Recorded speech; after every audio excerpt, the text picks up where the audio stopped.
everybody. Oh my goodness, this is a trip altogether. I'm supposed to be co-hosting, but oh, there he is. There's my co-host. He's made it. Hang on. I'm getting confused. Hang on. Are we there? Yeah, we're live, Cuddy. We're live. My computer's crashing. Francis, how are you? Hi, hello. I was So we're going to have to do this with an obnoxious background. I do apologize. Oh my goodness. So welcome, everybody. Welcome to a fantastic... this is a whole new kind of radio show, because I'm doing it off the phone, not off the computer, because my computer is running like an idiot at this moment in time. But welcome to today's show. Today's show is the lies you've been told about mental health, and I am joined and ably assisted by the one, the only, the fantastic Francis Leonard. Hi. Francis. I know it is me and you just having a little chat and everything like that, but I wanted to introduce yourself because I know so much about you. We've done a podcast together. We've been friends for a while, and I knew, first of all, Graham's not arrived. I apologize. Graham's not in. He's not well. It's not COVID. He's got a man flu. I have big shoes to fill today, taking over from Graham. It was like such shoes to fill. If he's watching.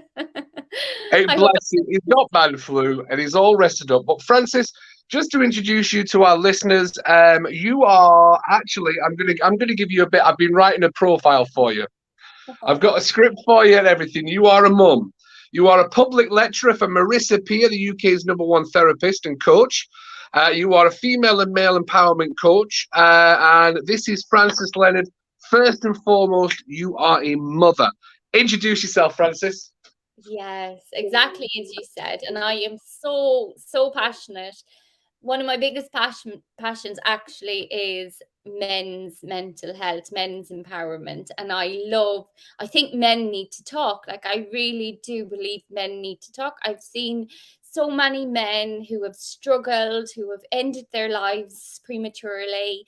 And it's always been a really big passion of mine, men's empowerment. So I'm so glad to be here and doing this.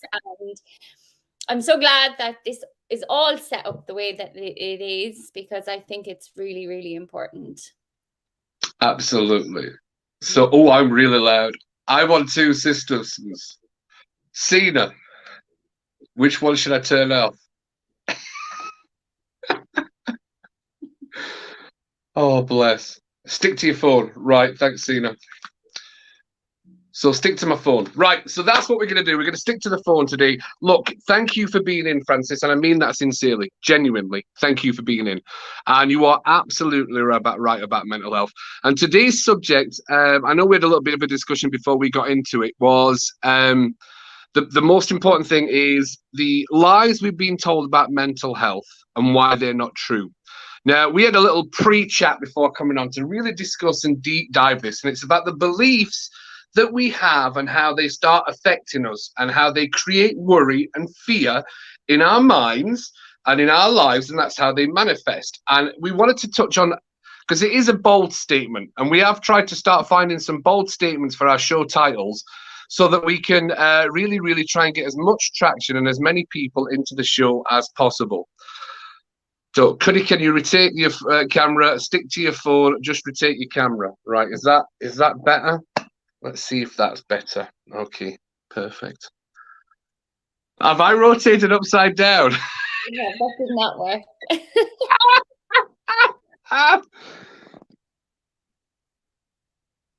Rotate my phone.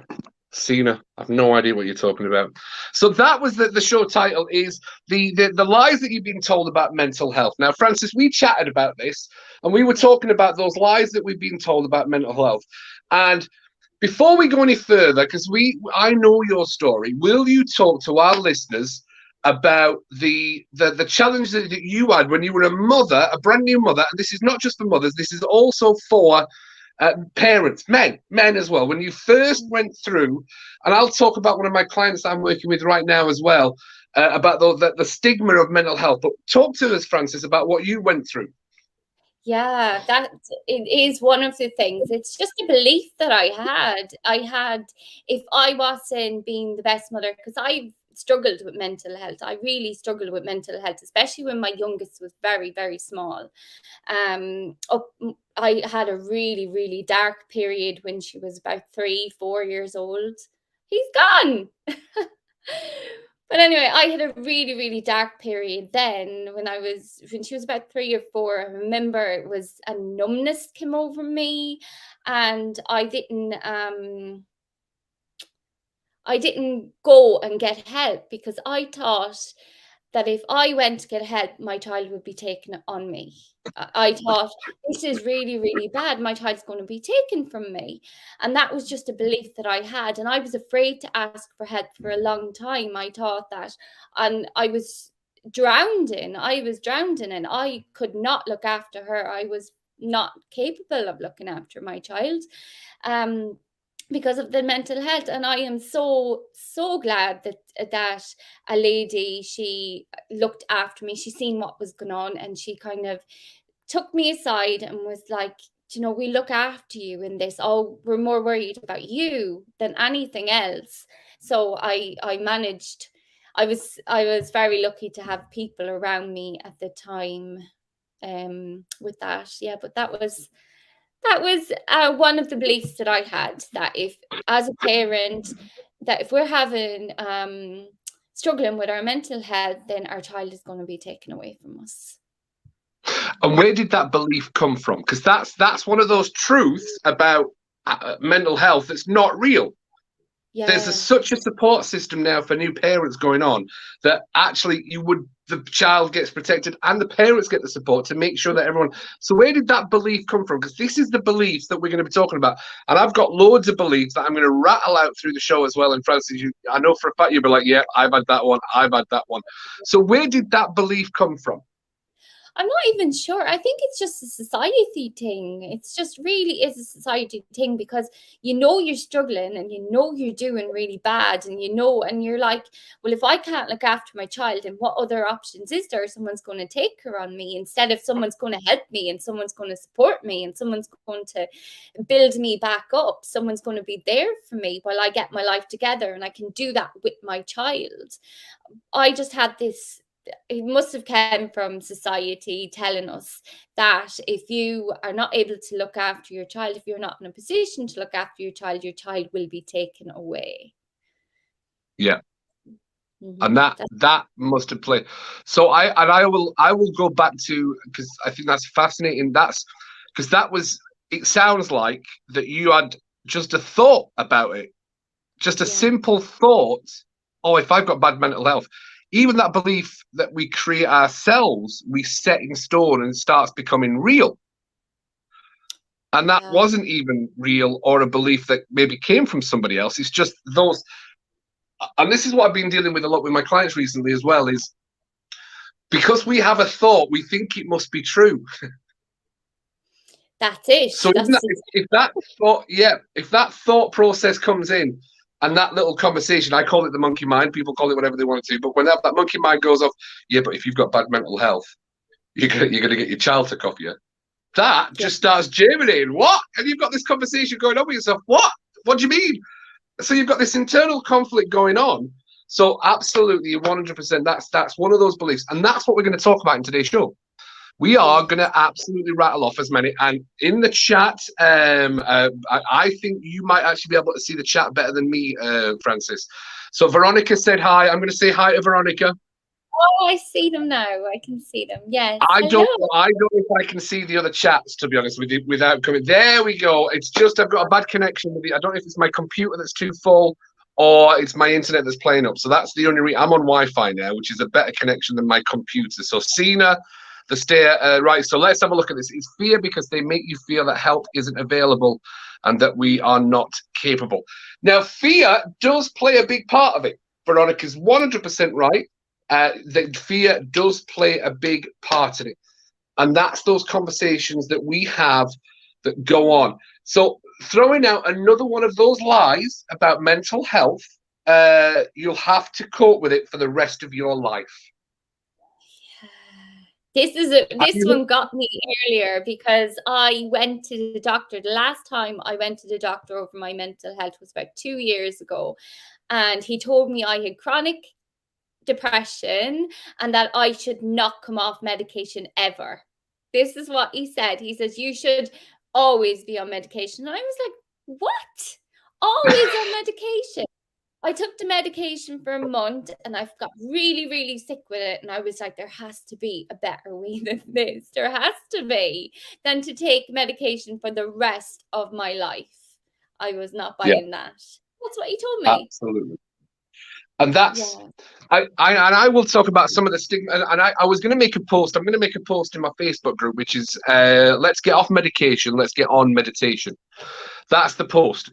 And that's a bold statement to make. And I will always say this, and me and Graham talked about this in previous shows. I'm not in a position to be able to say you're allowed to stop taking prescription pills. But I've seen my family and very close friends on antidepressants and herbal remedies as well. Actually, herbal remedies. Now, there's two parts of this. And it is the power of the mind and what we can construct and we can create. So, discussing the placebo effect for starters, Francis. I know you're probably 100% fully aware of the placebo effect, and I think the latest documentation and percentages, and you are more than welcome to quote me if I'm wrong on this one, is that antidepressants work 64% of the time. A placebo works 60% of the time. The only reason they can say antidepressants work is because there's a 4% difference between antidepressants and placebos. So the power of the mind is very strong. Because if you can take a placebo, and have more or less the same effect as an actual antidepressant, that's pretty cool that there is the power of the mind. So you'll have to cope with it for the rest of your life. And I'm aware of, and I will talk about my mum's beliefs. She's still alive. She doesn't watch the show, so we can talk about my mum.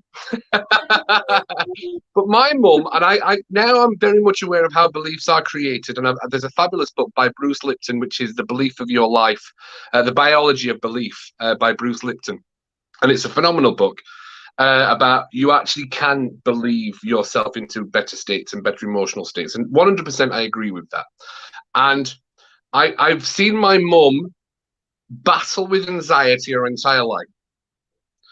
Now I know what anxiety is and I help people with anxiety. It's one of those things that you don't need. Tablets do help, but meditation does help as well. But actually dealing with that root cause is one of the biggest things. But you'll have to cope with it for the rest of your life is not true. That's a false stigma around mental health.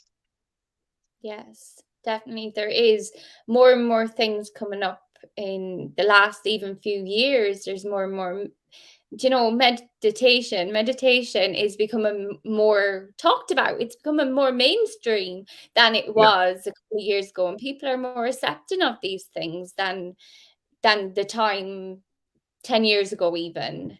It's just well, maybe it's just my circles. Maybe it's actually I see it more.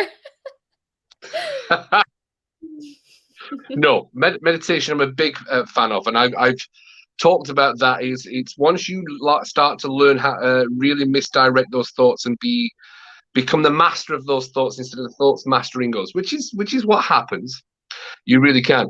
It's all in your mind. Now, this is a controversial statement that will actually, going on what we've talked about, will split the idea of mental health when people say, oh, it's all in your mind. Yeah. Now, when I see that statement to you as a lie about mental health, what do you say to that, Francis? See, I see that as we know in a lot of ways that it is, but it's the way people say it. It's the way the intention behind the words is you're making this up. That is where the intention comes. You were making this up. You're just asking for sympathy. You're looking out. You want attention brought to you. I think it's more the intention that's put behind the words. Whereas we know it is very much in your mind because your thoughts are powerful and your mind creates these in a lot of like Veronica just said there about chemical imbalance, like there is certain types of depression that, it's needs medication. It really does. And then there's this low grade chronic depression, what I call, that most people suffer from, and that is in your head, because it's a lack of purpose, it's a lack of drive, it's a lack of, you're lacking something in your life, and then it brings on a low grade depression. Absolutely. And depression will be brought on by thought. Depression is a symptom of thought. Yeah. So depression is not the problem, it's the outcome of thought. And it will come from a place of lacking. You are 100% right. If you think you were supposed to get something, or you think you were supposed to have something and you don't have it, the second you start going into that situation of I don't have, you are automatically sending yourself on a downward spiral. That is a phenomenal way to look at it. I love the way that you just post that. But when you do say it's all in the mind, now that is a judgmental thing to have, is that some people say, oh, you're just seeking attention. Now, what I will say and jump on that one is, if somebody is saying, or you're only doing that to seek attention, then that is something you have previously done. That's a person who has had depression and probably knew that they, at that point, were doing it for attention. We know that we've got those mindsets. We know we create those mindsets of a victim mentality. Not that you are a victim, but creates that it's not me, it was out of my power, and it creates that mindset and mentality of victim. I'm not saying that you are a victim when you have that mindset, but that's the term and the reference for it in the mindset world, in the mental health world, is that victim mindset. Now, if somebody says to you, oh, you're just doing that for sympathy, that probably means they have been the kind of person that have to live for sympathy. That's how that works. That's a projection thing. It's kind of a weird thing that how it works, but how it is in your mind. Now, what I always like to talk about, that when you say it's in your mind, you can start creating things in your mind, and that's the power of thought. And I was thinking about this before we came on the show, is you can have such a powerful belief that something is real and it's not. To a negative instance, you can use that same imagination for a powerful positive purpose if you use it correctly, by saying it's all in the mind. If you can create a negative belief that stops you moving forward, you can use that exact same thought process to create a positive outcome, because either way, it's not real. It's true. And I think like a lot of memories that we have from when we were young that created these beliefs, some of them might not even be real. What was the thing? If you say it long enough and loud enough, it becomes real to you, whether it's real to begin with or not. If you say a lie long enough and loud enough, it starts to become real. And that's, I think I like to start, and this is definitely something that I do from my perspective, is I always shout long enough to create it real, but I do it in a positive way. Yeah. Because you and start I love understand the power of the thought and the power of the mind. And when you start to understand that, like, it's not always easy. Like, there's days then when we go in our little downward spiral, and that's okay because we're human. But then you recognize it when you're on this journey, and you recognize it a lot quicker, and you're like, I'm doing that thing again. It's time to shout the other way. It's time to shout the positivity, which I love personally. Yeah. Yes. And I have done, I was very honest. I think I mentioned that this morning when we had a little chat. I had a wobbler yesterday. I had an absolute wobbler of a day yesterday, where I was fighting an uphill battle from waking up in the morning with my conversation with my monkey mind. And I actually couldn't I even had to pull myself away from something. I'm like, I actually cannot get back in control of my monkey mind. And I'm like, everything that I've just said in the past hour, I know is not real. I know I've created that out of my emotions that I was feeling down, and I have projected something that's not real. And I had a 5 minute, and I'm opening up. There's a guy here. I had a little 5 minute cry about it. And I was like, it's just good to keep yourself humble, knowing that every day is not always going to be a winner. Yes, we create it in the mind, if we use it the right way. But yes, I had a wobble yesterday, and that's why I had to pull myself back. So I'm like, because I'm a go-getter and I like to get out there and I like to make things happen, and I'm like, I can make it happen today, I can make it happen today, and then you get to a certain point, oh, maybe tomorrow. Maybe tomorrow. Do you ever get days like that, Francis? I do. I definitely do. And I think it's really important to say it too and to be honest about that we do still get days where you're everything. And I think in some things there's nearly like this toxic positivity that goes on where people are like, snap out of it, you just change your thoughts, that's all you have to do, change your thoughts. But when you go in that kind of downward spiral, it can be very, very hard to change your thoughts just like that, or to feel the feeling. Sometimes you just need to go to bed and sleep it off and wake up the next day for a new day. Sometimes that's your only option to do, is just have a good night's rest and be like, I'll try again tomorrow, and have a good cry. Definitely. Absolutely. I do that actually a lot of the time with my clients. And it's funny you should say that, is I find out, how are you sleeping? It's one of the first questions I ask, how are you sleeping? And they'll all say, no, just not sleeping at all. And I'm the back of my mind, I'm like, right, let's get them sleeping. Then everything that they think they're creating, to this upset and other things, it will start going away. I know that my thoughts and my thought pendulum especially is way on the negative side when I've not had enough sleep. Sleep. So important. I've mentioned that before, but toxic positivity, and it's funny. And I think you make a really good point there about toxic positivity, because there is, and I've noticed it with a lot of people that are around me, is, oh, I'm going to stay away from negative people. Yeah. And I'm like, well, what if you're the negative person in somebody else's eyes? Yeah. Are you looking at a chat message? I was looking at our chat. I can't see the chat message. So, Francis, you're going to have to share the chat message. Well, Cuddy, I have managed to get here we go.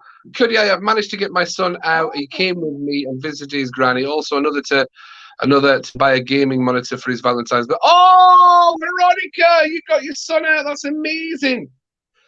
Oh, I'm so happy for you, Veronica. Well done. Genuinely, big love from me and Francis for that one. Big love. So, what if you're the negative person in the group, Francis? What if your mindset is so positive, you're actually the one that doesn't want to see any realism, and you're the actual negative one because you sat there going, no, I don't want to listen to that. No, I don't want to believe that. What if you're the negative person? That is true. It all depends on the mindset too. Are you there? I am. No, you're not frozen. You're frozen. No, I'm listening. I do think it depends on your mindset, because like if someone is always positive and they don't want to listen to negativity, then normally they won't put themselves in that situation. For me, I wouldn't. But I'm okay. I'm okay with listening to negativity. I'm fine with that. I listen to people because there's a fear behind it, and I like to see the fear behind it. Or I like to see people complain, because when they get it off their chest, they feel better, they feel happier. So I welcome negativity coming to me personally. That's a lovely way of looking at it. I do veer on the other side. I do veer on the, if it's starting to affect me, if other people's negativity is starting to affect me, I know that that's a me problem. And I'm like, what is it about that person that's affecting me? Because that's not a them problem, that's a me problem. And I do know quite a lot of negative people, but I just think if I keep avoiding negative people, I'm not really going to have anyone in my life. I think you can set so many boundaries. You're literally going to be wall all around you, and it's just going to be quite a lonely existence. So I've definitely made an effort over the past 6 to 8 months to really welcome that negativity more, to find out what the negativity is and why the negativity is happening. I like that mindset towards it, Francis. I think that's phenomenal. the thing that I know, if you're very solid in your beliefs and very solid in your core, people come up to you just when they're in your energy. People, they stop being negative for the 20 minutes they're with you. They're happier when they're with you, and then they can go off and they can be as negative to everybody else as they want.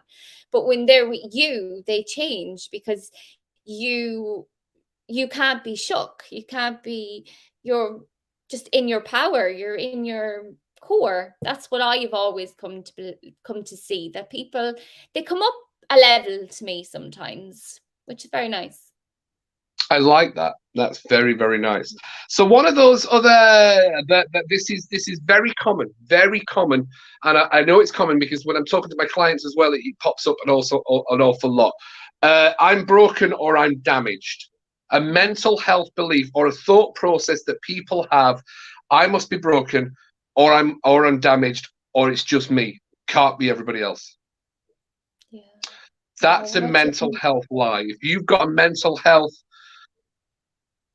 challenge, whether I think, do you know what I think we should open up to? What is a mental health challenge? Because I don't think people know, because I think there's still a stigma about depression. And I think you made a really good point that when you went to the doctor, you've been labeled as a chronic depressive. Yeah. Now, if you were to listen to that label and repeat that label, you are 100% correct. That's what you would be. But you took a chance of looking and thinking, I don't think that's true. So you challenge someone else's belief, which I think is phenomenal. But a lot of things is when you, and I'm talking about people's thought process and how they work, is that conversation goes around because you'll say, is it just me or is it just me? Is it just me? Am I broken? Am I the only one that's feeling like this? And I'm speaking from experience from that one. That's what was going through my mind. I genuinely was like, am I broken? Do I need fixing? And the amount of times my clients come and say, I just think I'm broken. I'm like, no. And I start a lot of my conversations off with people. Do you want the good news? Yeah. You're not broken. You don't need fixing. And they all look at me like, how did you know I was going to say that? I'm like, because everybody does. It's one of those things that everyone thinks they're broken and they need fixing. And it's a lie about a mental health that you may have heard in conversations. And a lot of the lies that you will get about mental health comes from your friends' beliefs that are maybe struggling. And they'll tell you their version of their truth. Everybody's got a version of their truth, right, Francis? Yes, definitely. And everyone will tell you their version of the truth. And if you're the kind of person that doesn't go and explore different versions of truth, you could very much, especially the way that social media is, and I'm always the kind of person that uses social media as a positive. I think there's so if you click on the right things on your social media, you'll get more positive things come through on your social media. And I'm very much aware of the comparison complex that everybody has, and we start creating these images that are real, that they're not real. The Instagram like image is not always real. That fake smile that people have. So I use my social media as I have Goalcast, I have Tony Robbins, I have Positivity Factory, I have all these things on my social media feed. So I see more positive and motivational speeches, and that's how I can use that to create those positive vibes for myself. But that you are broken and you are fixed. Have you ever thought that about yourself, Francis? Yes, I have. Yeah, you're broken. It's funny because I don't see that now. I see wholeness in everybody, and sometimes we just have these experiences, and we have all these experiences, and they make us feel bad because we think, oh, I shouldn't have done that, or I shouldn't have behaved like that, or I did something that was absolutely terrible, and we have all these things going on in our head, and that makes you feel broken. I think that's what made me feel broken. Some of the experiences that I've had that weren't very pleasant, but they were just an experience. The essence of me is very whole. The essence of me is very solid, and it's when you dig down underneath all those experiences and all the these self-limiting beliefs, because most of our beliefs, they're not ours. They come from our Nope. parents, or they come from our society, or they come from wherever we're born into. That's where most of our beliefs come from. Most of them aren't ours to begin with, and yet we cling on to them and make them our identity. And then something comes that shakes it, and we think we're broken because we've had a shake. But it's not. You're not broken. Nobody's broken. Nobody is Nope. broken. Maybe cracked a little, but there's nothing wrong with that. Oh, I love that. Cracked a little bit. I might class myself as a chipped china pot now. A chipped china pot. That. Now, Francis, I can't see any more chat. Is there any more chat in the chat? No more chat. No more chats. You have to have a look to find out how many of your friends have tuned into you co-hosting a radio show on men's radio station for men's mental health. And we love the fact that Veronica tunes in. I always give a shout out to Veronica. Now, Francis, a little shout out to Veronica. Veronica is about 20 minutes as the crow flies in that direction. But to actually get to where it would take me about an hour to drive round. But she's just across the water from me. Crow flies 30 minutes, driving about an hour and 10 minutes away. But lovely. Thank you very much for sharing that news about how you got your son out, Veronica. That's amazing. That must definitely make you feel nice, warm and fuzzy. So congratulations on that one. So you are weak if you have mental health issues. You are a weak person if you have a mental health issue. When are we going to start getting past the fear of talking about depression, the fear of talking about our emotions, the fear of... I was at a networking event just a few days ago, and there was one guy who's clearly a very highly intelligent man, said, I feel really stupid talking about this, but one of my staff members has really upset me. And I'm like, why would you feel stupid about that? Well, we're all guys. I'm like, that's bollocks. That is male. No. I literally stopped the conversation because I'm new to that networking group, and I said, look, you have to be able to deal with your emotions. You have to be able to say, this has bothered me, and what can we do to get past it and get around it? And that's that. So there's still this stigma, especially we were guys talking around, and there's a lot of ladies.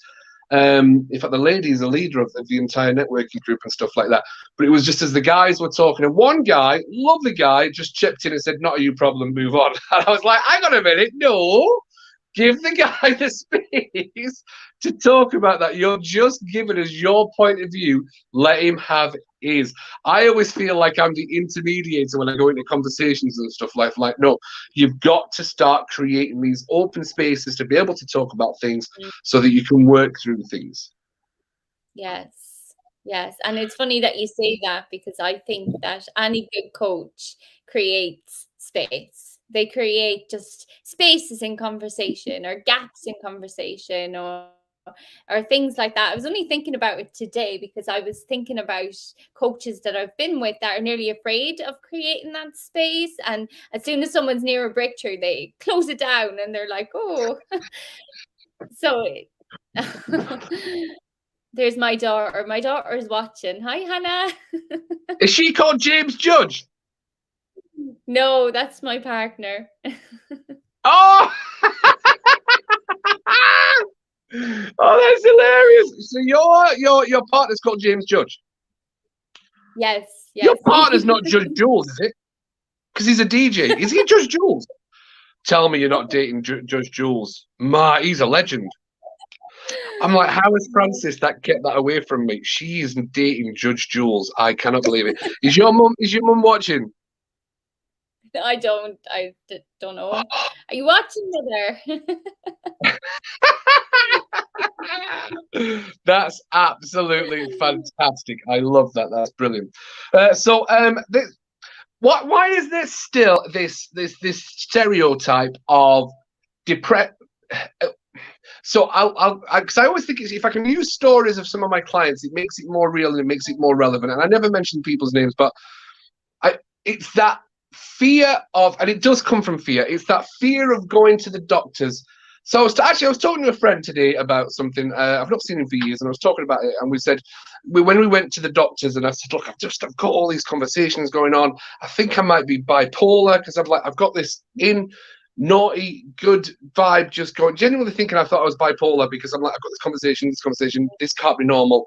And I'm thinking I'm having a conversation with my wife. I'm not, I'm having a conversation with myself. And that was me. And I didn't know that was a mental health problem. That's what I'm saying. And we talked about this before. I don't think a lot of people realize they actually probably have an area of improvement on mental health. I'm not going to say a mental health challenge because I think we've not defined what a mental health challenge is. And I think there's still a stereotype that mental health is schizophrenia or manic depression. I mean, that's a strong word, manic depression, isn't it? That is a strong word. And that's something that they say there is a manic depressant that you technically need. If you just don't have the ability to be able to understand how you can change your thoughts, change the way you think, see the positives, and look for a place of gratitude, you do get stuck in that chronic disposition, and that's what creates those chemicals, that chemical imbalance. And I had this chat with my friend, and he's no longer on antidepressants because we had this chat, because he said, no, my depression is from a chemical imbalance. And as I said, right, I tell you what, I'm not a doctor. I do not know your circumstance or anything like that. But I said, try this, this, and this, and tell me if it changes. And he's no longer on antidepressants because he was like, oh my God, it's not real, is it? I went, no, it's not real. The chemical imbalance. Again, everyone's different. I'm not here as an expert on saying get off antidepressants. But you can create the chemicals that you lack in the imbalance by going out for a walk, by creating laughter, by thinking about something funny. It does create those chemicals that the brain needs. And that's that. I was scared to go to the doctors, and I got the result that I expected from the doctors, which wasn't the help that I wanted. But it still creates a fear of talking about mental health, because there's still a stigma about mental health. There is support absolutely everywhere for mental health. You can't look or listen anywhere on the radio or the TV without seeing some kind of free support for mental health. And that's the strangest thing is a lot of my clients have said, well, I've been to a psychotherapist, I've been to a counselor, but it's not getting rid of that feeling in my stomach. And I say, I understand that feeling because that's exactly what I had. And there's 75,000 different things we can do to get it away. And that balance of living to your not only changing your identity, changing the core beliefs that we have. Once you find out what the belief you have and pull it away, the doctors don't have time to do that. The doctors certainly don't have time for that.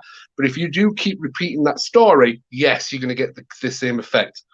And I was always enamored by your story, Francis, especially what happened to you. Because I know what's happened to you over a lot of your life, because we did the podcast, which was really cool. And especially when it came to the law of attraction. And you were one of those people that said, no, I do 100% believe in the law of attraction. And there's always people that say, well, what, a 7-year-old that has something horrible done to them, it means they attracted that. No, it doesn't mean that. You have this possibility to be able to change the way that you look and start looking for opportunities instead of looking at the problems. And what's your thoughts on all those kind of things, Francis? Oh my goodness, where do I start? You just threw so much there at me. I did. That's why I needed to take a breath. I know. I'm like, where do I even pick up from here? I just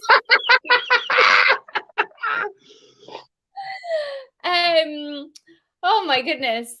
I don't know even where to pick up from that. Though you had a lot of different things going on there. I do, because I'm so passionate about these things. And when I got invited to do the radio show, I'm like, I've got something to talk about. I'd love sharing the stories about all these things. So when it comes to a place, what was the belief? The belief was about men. The belief was you are weak if you have a mental health issue. And I said, I don't think mental health is fully understood. And labeling, I'm still not a fan of labeling, because labeling becomes part of your identity. But mindset creates, you've got a label. Does that define you, or does that push you on? That's mindset. You can have a label that says you're chronic depressive? Yes, chronic depressive. Yeah. Do you believe that and start living that identity and stay stuck? Or do you, thank you very much for your feedback, I'm going to use that to channel basically who you are now, which is a female and male empowerment coach? And that's what it was. It was funny because it was that label that probably changed me, because I always knew I had depression. I would go up on a thing and then have a depressive thing. And then I went to the doctor and he put chronic on it, chronic. And chronic to me was corrosive. It was something that's what the word meant to me, because I always think of chronic alcoholics or something like that. It's something that's very, very corrosive. And I got such a shock to hear chronic depression, even though chronic really only means it's there for a long, long time. But at the time I didn't know that, and I got such a shock at the word chronic. I was like, no, I can't be this. I can't have chronic. And then I just changed it. I'm very lucky, really. I didn't take the label because of what my perception of the word was. If my perception was different, maybe I would have been like, yes, this is me. This is me. This is who I am. And then live with it. Because I have to say, there's nice things at the start of depression, right? So this is what I used to always think. Depression is like a little hug. It's like it gives you a nice little hug. You don't have to do the dishes anymore. You don't have to get up and see people. You don't have to, you can just lie in bed all the time. It's so comforting. It's just so comforting. It's like a little hug. And then as time goes by, the hug gets tighter and tighter, and you're like, how did I get here? How has this happened? And then before you know it, it pulls you right under the water, and it's cloudy, and it's like everything is far away from you. So this thing that was a safety net for a lot of people, it becomes like this hole, and you're like, I can't get out of this now. And you're looking for people, but you're too afraid to ask for the help, because what will people think of me, or how have I done this again? There's a belief. There's a belief. Yeah. How have I let this happen again? That was one thing that was really big with me. I got the help, I got out of it, and I was doing really well for a little while. And then I got another depressive thing, and I was like, I can't ask for help again. I cannot ask for help again because I got the help. These people aren't going to want to help me again. So that's another belief. And it's like that feeling that you can't ask for help again. But you can, because everybody has relapses, and you're going to keep continuing to have relapses. And it's so normal. It's so normal to have relapses until you make a decision. It's the same with your placebo effect or your medication. That's just a crutch. Either of them it's a tool. But somewhere in your mind, you have made a decision that you're going to get better from this. And it makes no difference what the tool is, whether it was a placebo, whether it's medication, whether it's meditation, whether it's a self-care practice. Somewhere in your mind, you have made the decision, I don't want to live like this anymore. And you do whatever it takes to come out of it. And it makes no matter what tool you use. But you have to make that decision first, and that's the more important than medication or anything. For the majority of things, obviously medication has its purpose. If you're in that really, really bad place and you are drowning and you're suffocating, that might be the only thing that you can do right now, and that's enough. The only thing you can do is these tiny little steps. Just get up one day and get dressed. If that's all you can do the whole day, sometimes that's enough. Be 1% better than the day before. If you're starting at 0%, 1% better. Get up at any time. Brush your teeth. If that's all you can manage the whole day, that's enough, because you're 1% better than the day before. That's the fight, isn't it? I was thinking about this the other day, that I think depression and anxiety are seen as this fear, and they create this fear that you have something. And I'm like, no, if you look at your depression and your anxiety as I'm not living, that was my warning bell, my warning sign for I'm not living how I should be as a human. Yeah. I found out, and then once you go on that journey, I found out I wasn't living aligned to my values. I wasn't understanding my identity. I wasn't understanding that the behaviors that I had came from my thinking. And I changed them. That's why I always say, change your thoughts, change your life. And it's anxiety and depression is very much seen as this bad thing, and it's not. If you realize that actually that depression is just you living a life you're not supposed to live, and it's a great wake-up call for, well, what is the way I'm supposed to live? Well, let's find out. Let's find out how you should be living. Because once you find out how you should be living, aligned to those values and those beliefs, you absolutely change your life. So and I've always said that my breakdown wasn't a breakdown, it was a breakthrough. It was a breakthrough that I wasn't living the life that I should have been living. And that's, you find out when you start living the life that you should be living, which is with your own purpose and your own core beliefs. Yes, things change. Yes, your depression goes away, gets extremely manageable. By understanding how those thoughts are done and things like that. So 100%. I've always said that. I said depression, anxiety, it's just having no purpose. Once you just have a purpose and you start doing more for other people, when you start giving, if you are feeling bad, if you go and do a random act of kindness, I guarantee that will lift your spirits, because by giving to other people, we give to ourselves. And it's a purpose thing. If you have a purpose, if you have a reason to get up in the morning, if you know, and it could be anything, like your purpose could be just looking after your kids, or it could be a job that you really enjoy. It could be anything. But when I had my depression, I had no purpose. I knew I had no purpose. And that was part of the reason. I had nothing to get up for. So why would I get up? Absolutely.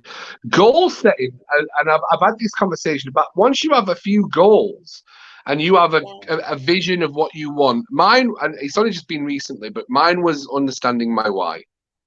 And that's a powerful thing for any of our listeners. If you can understand your why, you've got a reason. And once you've got a reason, you start kind of finding the steps to the path, to the journey.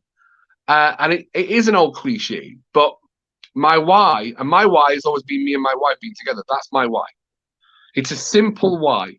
So I now make a lot of my decisions and my understanding on what can I do for me and my wife to be together. So I used to work on cruise ships, and I knew that if I went back to that job, I would have to be away from my wife for 4 months. And I was like, that's the one rule that I had about quitting working on ships was, I'm not, if me and my wife can't be together, that's it. I have to walk away from all that money, all that prestige, the job, because it was a phenomenal job. It was a great job. And then COVID hit, and it was boom. And I could have gone into a depression. I could have gone into a massive depression. But because I had the mindset that I have now, I'm like, okay, what's this teaching me?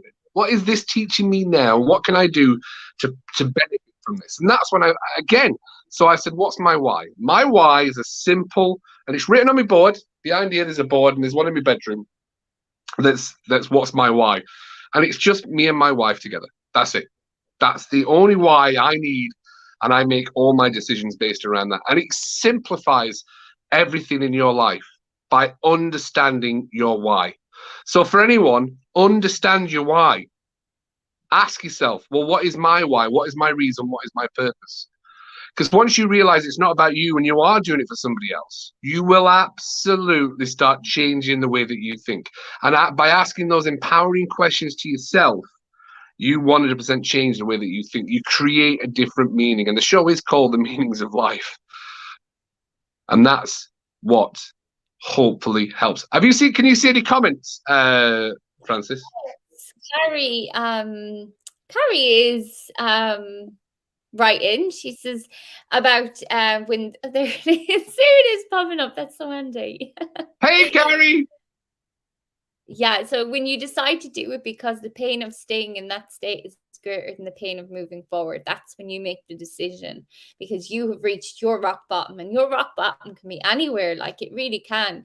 Your rock bottom, my rock bottom and your rock bottom are two very different places. I might accept more than what you'll accept, or vice versa.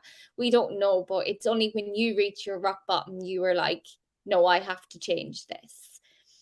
And then your why is something that you feel is non-negotiable.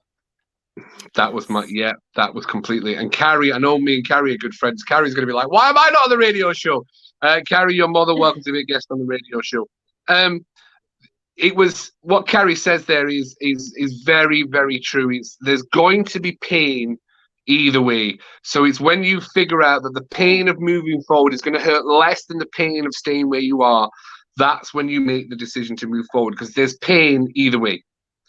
And Graham always says this. One of Graham's is, as human beings, we do absolutely anything to avoid pain. So yes, that's why we can stay stuck in that spiral of depression and anxiety, because we get comfortable with that pain. That pain becomes your normal, and that's the unfortunate part. And that's cognitive dissonance. When you start creating a new normal, it's going to feel different, but that feelings is probably happiness and the way you're supposed to live.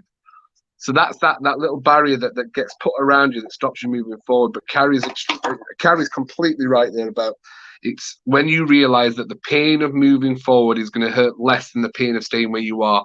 And that's the I'll use that with losing weight as well. I think that's a phenomenal thing with losing weight. A lot of people don't choose to lose weight because they get comfortable and they create those eating patterns and those habits of I'll snack at nighttime. And I've definitely been one of those people that snacks at nighttime. Because of that, and I knew that the pain of me staying where I was, which was the pain in the knees and the pain in the joints and the pain of not actually being happy in that kind of food. And do you know what? Within the space of 2 or 3 weeks of eating healthier and getting that exercise and moving out, you're like, oh my God, if I can do this, what else can I do? You start creating that belief system within yourself. And that's a powerful thing.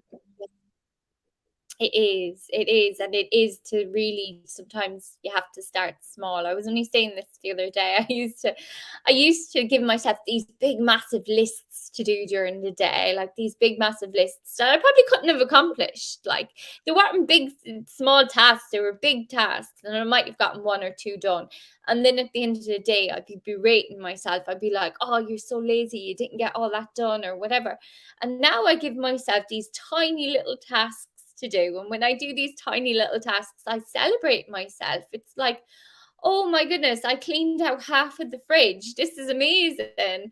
And it always spurs me on to do more, just like you said. Just start small and celebrate yourself, celebrate the small little things that you do. If all you do in the day is get dressed when you're not used to getting dressed, celebrate it. If all you do, little wins are still wins. It is true. And I remember I was doing like a tapping. I do EFT tapping, and I was doing a tapa meditation, going to sleep for a little while. And he was like, oh, you probably feel like you haven't got much done today. And I was like, yeah, because I always went to sleep feeling like I had not done enough, always. And then it was like, well, if you could be proud of one thing, what would it be? And all these memories of all the little things that I did during the day came into my mind, and I was like, whoa, I did so much. And even doing that, I started celebrating my wins more, the little things. Yeah, we need absolutely. to learn that we've way more achievements than we give ourselves credit for. That is so true. It really is. Veronica said that. That is so true. And it's to celebrate each tiny thing that you do. If you're not used to eating breakfast and you eat breakfast one day, celebrate it, because that little part of us is longing for some celebration. It really is. The little part that was probably our parents didn't celebrate us enough, but we can do that now for us. Celebrate. Absolutely. We need to learn that we have way more achievements than we give out. Absolutely, Veronica. That's why I was championing. In fact, Veronica just saying that. That's why I was championing and cheering you on for getting your son out. I think that's absolutely amazing. And thank you so much for sharing that with us. And me and Francis, we were talking about this. And this is a mindset thing, because we come from a place of love. I know that for a fact, Francis. We come from a place of love. We champion other people's wins. I'm a big believer in that. I never get jealous of other people's wins. I champion them, because I'm like, well, if I'm going to champion them, somebody else will champion me. Yeah. And I'm championing that person, and I champion everyone's wins around me, because I love it when people win. I love it. Yeah. I know the feeling I get from having those wins, so I love it when I see people win. And it's hard, because the more and more I see going around, I'm not 100% sure hashtag just be kind works, because I think too many people are not kind and they are quick to judge. Hashtag be kind. I'm not 100% sure enough people are doing that. Yes, it's definitely it's definitely something that we have to do more, really. We have to, and give ourselves allowance for the people that don't. It just, if somebody else isn't doing it, don't stop being kind because somebody else isn't.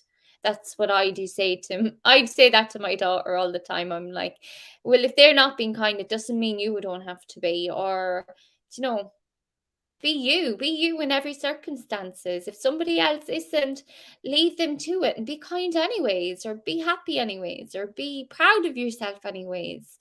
Don't wait for other people to do something before you do it. Yeah, That's my little yeah. absolutely. Francis, we've come down to the last 5 minutes, Francis. We have Yeah. babbled on for 55 minutes. It goes quick, Francis, doesn't it? It's gone too quick. time goes quick when you're having fun. How did you feel before the show started when my internet or my computer started crashing? I want you to tell me how you were thinking, what am I going to do for an hour? Because Graham did it to me on my second show with Graham, and I'm like, what am I going to do? I'm going to talk for an hour. Tell me how you felt about that at the beginning of the show.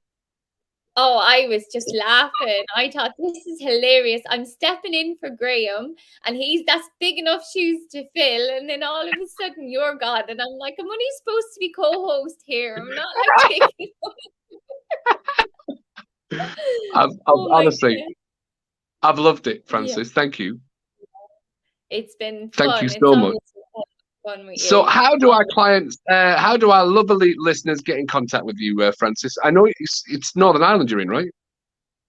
No, in Ireland, In in Ireland. actual. Sorry, you're in Ireland. How do our lovely listeners get in contact with you if they want to work with you?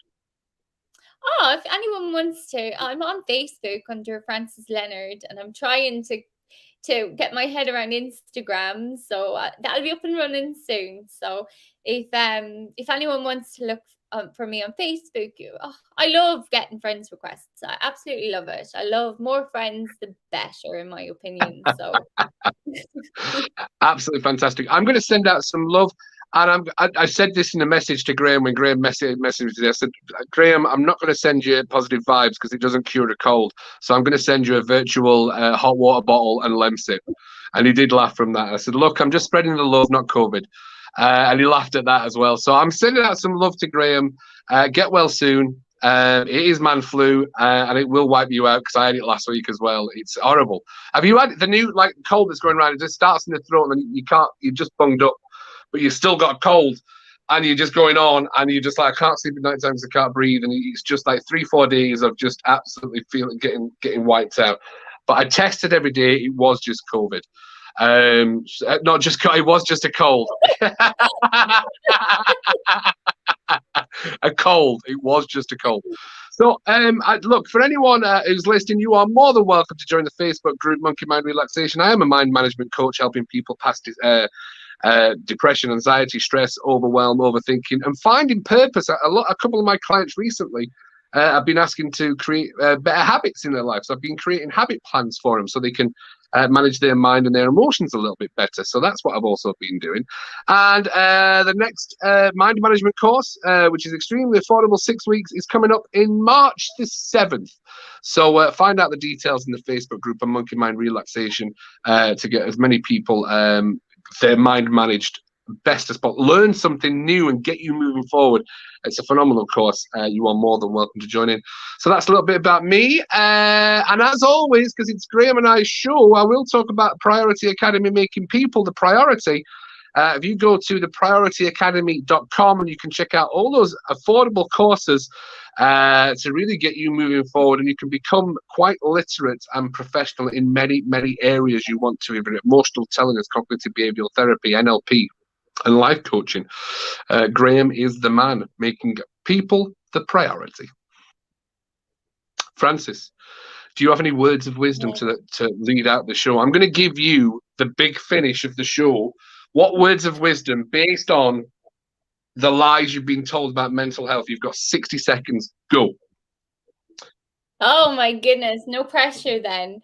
It's just, Do you know, no pressure. Everybody is going to have their own struggles. Really and truly, everybody's going to have your own struggles. And just take care of yourself. Just take care of yourself in every way and look after yourself and be kind. Be kind. Be kind anyways. Just look after yourself and celebrate yourself in every way. And that's it. That's all I really want to say. That's Pressure. lovely. No, Not no prepared. pressure at all. It was lovely. I've genuinely enjoyed hosting this with you. A massive thank you to Sina, the student production manager and Men's Health radio station, Russ Kane, and all the other presenters. Check out the other shows on Men's radio station. Big love from Cuddy.